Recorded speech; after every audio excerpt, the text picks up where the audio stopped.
sorry. Oh, you know, I don't like to drive in the city. The traffic drives me crazy. Oh, it's okay. I mean, maybe next time you should just take a lift or call me and I will pick you up and give you a ride. You know, next time I will. It's just that I wasn't sure how this was going to go, given our last conversation, so I thought maybe I should have my own ride, just in case.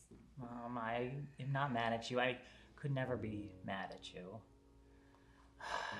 And besides, you were right about everything. Say that again? I mean, what you said was true. Oh, well, I like hearing that. I mean, listen though, you are not always right about everything.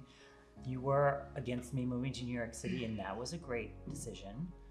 I mean, you were so furious when I was moving. You screamed from the other room right before I left. Fine, move to New York City, win your daytime Emmys. See if I care. Like, what does that even mean? I don't know. I was just so heated up at the time, and I did. Wait a second. We haven't talked about that fight in ages. I know. Paul, does this mean? I'm back. Oh my goodness, why didn't you call me immediately? Well, because I needed to experience this reaction in person. You're back. Oh my god. Well, when? How? Did someone hit you on the head? Oh, I will mess them up if someone hit you first. I will hug them, but then I will mess them up. Nobody hurt me. And they just sort of came back. I was in therapy with Doyle, and I was talking about all these past experiences that I remembered having. Oh, that's so amazing. Wait a minute. You were in couples counseling with Doyle? Is everything okay? I knew he wasn't good for you. Whoa. No, everything is fine with Doyle. It just sort of happened, and we're gonna put a pin in that conversation and come back to it because Doyle and I are great. In fact, that's actually why I wanted to talk to you today here. Hi. Sorry I'm late. I had an emergency with one of my four-legged friends. Oh, it's okay. I was just filling my mom in on my relationship status with Doyle and how everything's been going at the new place and everything. It's so fine. Before we get into that, ask you a question. Do you remember when we first met in New York City, like many years ago? And we met outside of the Marquee in Times Square, and you were so gracious with your time and advice and everything, and it kind of was you starting to become my life coach at that point. Do you remember that? Yeah, I remember. Wait, why? Because I do too. Like, as in you actually remember? I do. I remember everything. Listen, Stephanie, I am so sorry about everything that happened with the smoothie incident. You are apologizing to me? It really should be the other way around. I am so sorry for putting you and your mother through this. Okay, I know now not to give you any strawberries, especially ones I get at random roadside fruit stands.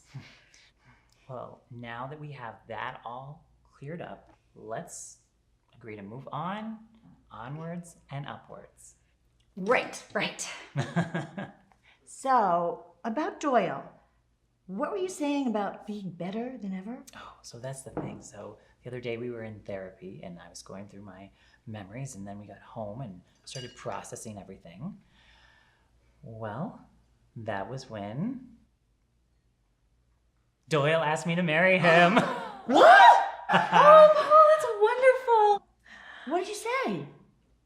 I said yes. Of course I said yes. I love him, and he loves me as much, if not more. Oh. Well, you know, it's just that everything's happening so fast. I mean, is there really a rush? I mean, it's not like you need a December shotgun wedding before baby is born in March. Don't be silly, Mom. There is no baby. It's just Doyle and I love each other, and why put off the inevitable if a wedding is in our future? I mean, if we've learned anything from this past ordeal, it's that life is too precious to waste a single moment. Yeah, well, this is just a lot to take in, you know. First all the memories, and then an engagement, but I love you, and I will support you. Whatever you need, I am here. Same. I'm here for you too. Well, thank you. I'm actually glad you said that because we're getting married this weekend. What? I know, and I know this is happening so fast and it probably doesn't make sense to anyone but Doyle and myself, but we really truly love each other and I know we are meant to be. So that leads me to these questions. Mom, will you do me the distinct honor of walking me down the aisle and giving me away, assuming we find a venue with an aisle. Wait, Paul, how can you even ask me that?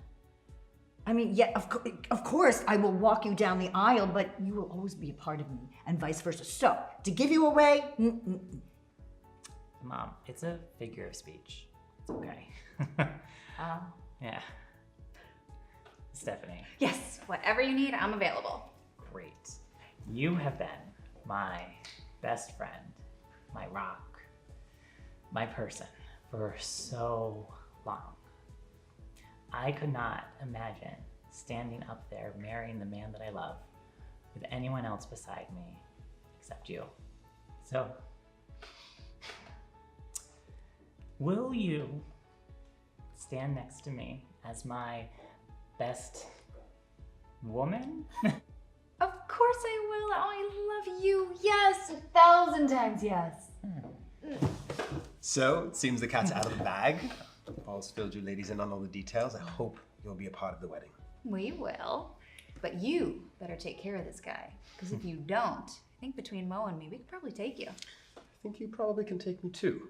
Anyway, order up. Food's on me. well, that's very kind. Thank you. You're welcome.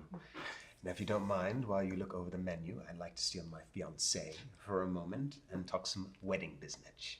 Mm-hmm. All right, I'll see you two in a moment.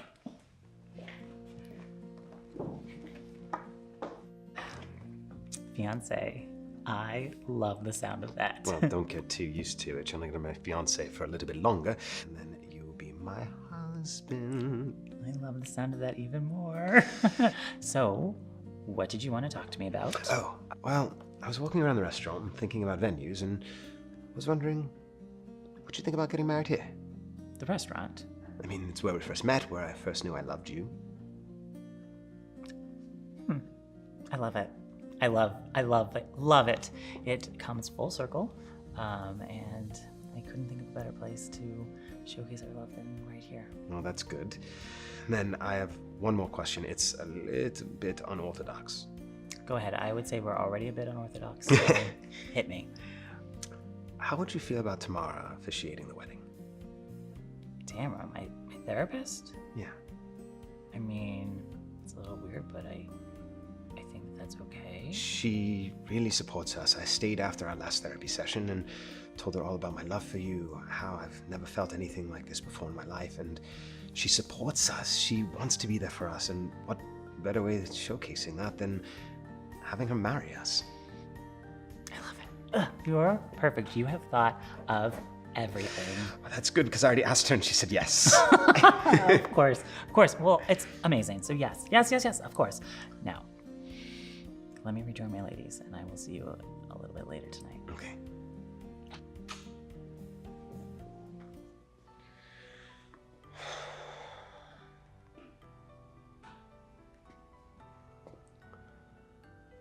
Hi.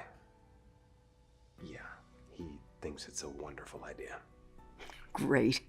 Just a few more days, honey, and then this will all be over.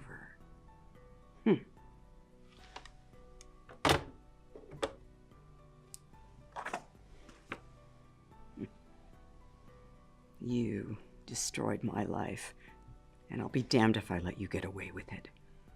After all these years, I can't wait for you to feel the pain I have felt. Strawberries. Poisoned strawberries. Were child's play compared to what I have in store. An eye for an eye, they say. But in this case, a son for a son.